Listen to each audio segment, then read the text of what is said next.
Hi everyone, today I'm going to show you the Mother's Day cards that I made using StampersBest Deep Edge red rubber, and these are made for Operation Ride Home. I already made Father's Day cards and I promised that I would share the Mother's Day cards I made. So what I started off with, let me just move this off to the side, and they're all slightly different.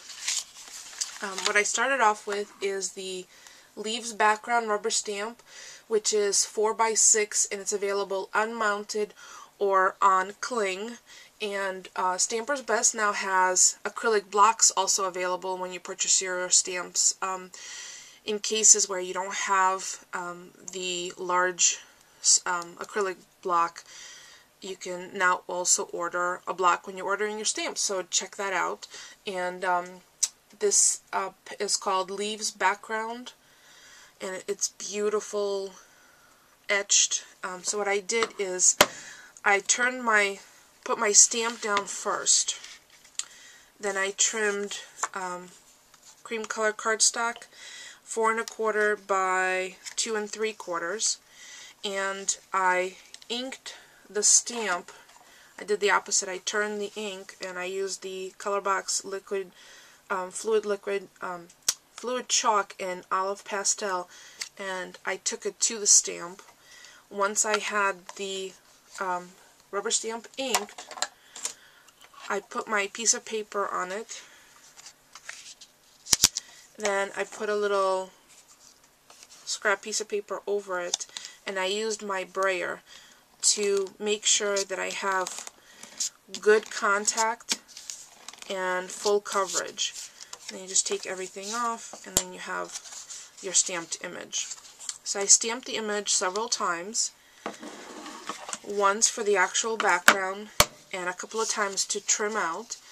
So what I did is I picked a couple of focal leaves and trimmed them, or as some people refer to as fussy cutting.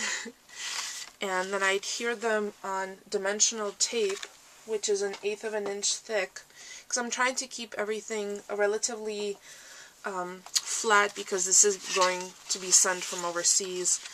So some of these leaves are on dimensional tape. Then I also I printed out a sentiment on the same color cardstock and punched it out with my conversation bubble punch from Fiskars.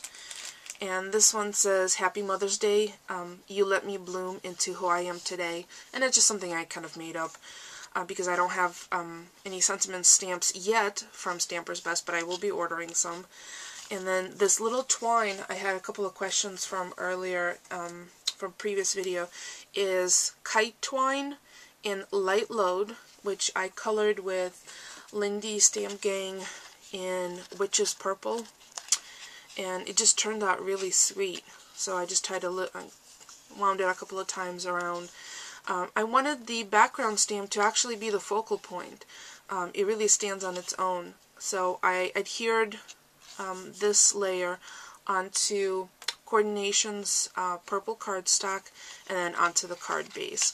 There's a cute little flower here, which is from Wild Orchid Crafts, along with their tiny little rhinestones for the center. Again, I'm trying to keep the dimensions relatively flat because there's a couple of regulations when you're creating cards for Operation Ride Home, and I'll include a link in the information to Operation Ride Home. But essentially, there's no glitter to be used, and all this stuff does not rub off any glitter, so there's nothing that's going to be loose. So it's done for safety. It needs to be an A2 size. You need to line cards if you're using dark cardstock, you need to line the inside. And you could check out that information specifically, and then there's a couple of people that do all the mailing to overseas. So these are, and then the only other thing that I did is I stamped with the Operation Right Home stamp that StampersBest also has available in the same green ink on the back. So these are the Mother's Day cards. If anyone has any questions, please leave me a comment. Thank you so much for watching.